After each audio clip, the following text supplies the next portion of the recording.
मैं डॉक्टर श्याम सुंदर शर्मा आज पुनः आपका स्वागत करता हूं चिरायु गीता यूट्यूब चैनल पर।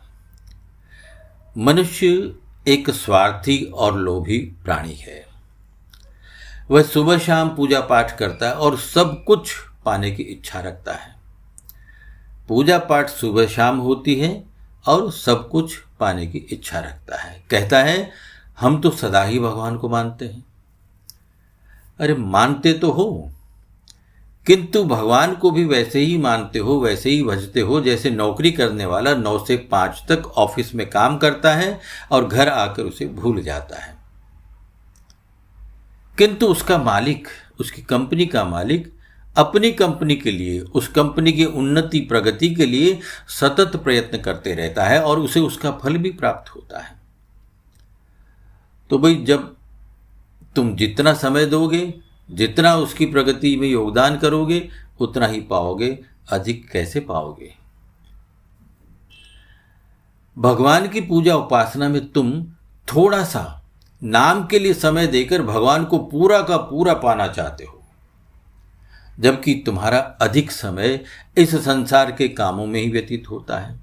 तुम भगवान को प्रलोभन देते हो, और वो भी भगवान के लिए नहीं, अपने किसी लोभ लालच के लिए देते हो, और समृद्धि, संपत्ति, प्रसिद्धि, शरीर, परिवार, इनके लिए ही हमेशा मांगते रहते हो।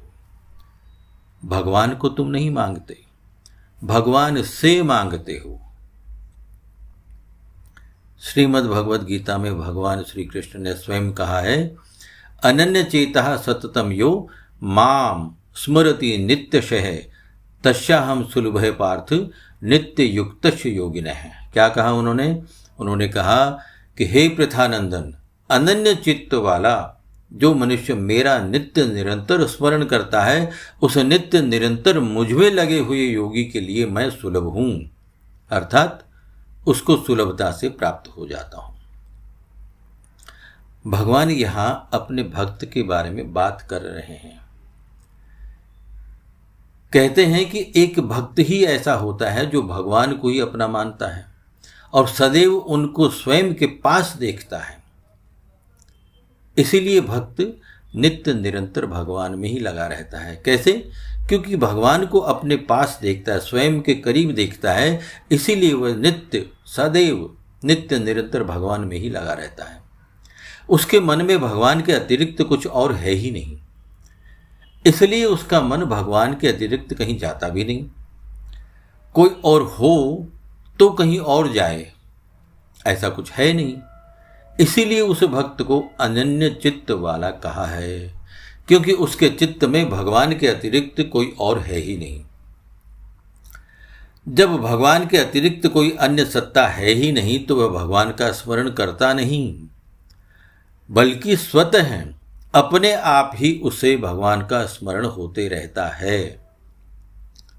ऐसा भक्त जिसे नित्य निरंतर भगवान का ही ध्यान रहता है, भगवान का ही स्मरण रहता है, उसे भगवान सुलभ होते हैं, 9 से 5 की ड्यूटी करने वाले को नहीं। भगवान ने यहां सततम और नित्यशः इन 2 शब्दों का प्रयोग किया है। सततम का अर्थ है जिस समय से, यानी जब से केवल भगवान की ही सत्ता को स्वीकार किया है, तब से मृत्यु तक भगवान का ही स्मरण करना।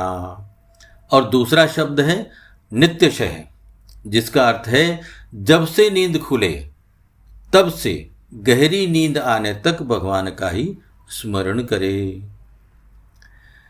देखिए, भगवान संपूर्ण देश, काल, वस्तु, व्यक्ति, घटना, अवस्था, परिस्थिति सब में परिपूर्ण होने से मनुष्य के लिए नित्य प्राप्त हैं। यानी हर स्थान पर, हर वस्तु में भगवान की उपस्थिति है, प्राप्त है भगवान, इसीलिए वो मनुष्य के लिए नित्य प्राप्त हैं। किंतु लोगों ने भगवान को दुर्लभ मान लिया और इसीलिए भगवान स्वयं को यहाँ सुलभ बता रहे हैं, आसानी से प्राप्त होने वाला बता रहे हैं। अब ये समझ लेना जरूरी है कि भगवान जब नित्य प्राप्त हैं, तो हमें भगवत प्राप्ति का अनुभव क्यों नहीं हो रहा। देखिए, जिस प्रकार गाय के शरीर में व्याप्त घी किसी के काम नहीं आता, उसी प्रकार सब में व्याप्त होने पर भी भगवान लगन के बिना अनुभव में नहीं आते। इसका अर्थ है कि लगन महत्वपूर्ण वस्तु है। लगन नहीं होने से और शरीर और संसार की सत्ता मानने से, इनको महत्व देने से, यानी इनको महत्व देना, शरीर और संसार को महत्व देना, ईश्वर के अतिरिक्त भी कोई सत्ता का मानना, इसीलिए जो संसार और शरीर को महत्व देते हैं उनके लिए सुलभ न होकर नित्य निरंतर अपने में लगे हुए भक्त को ही भगवान ने स्वयं को सुलभ बताया है। उनको ही भगवान की नित्य प्राप्ति का अनुभव होता है। जय बनवारी, जय गिरधारी।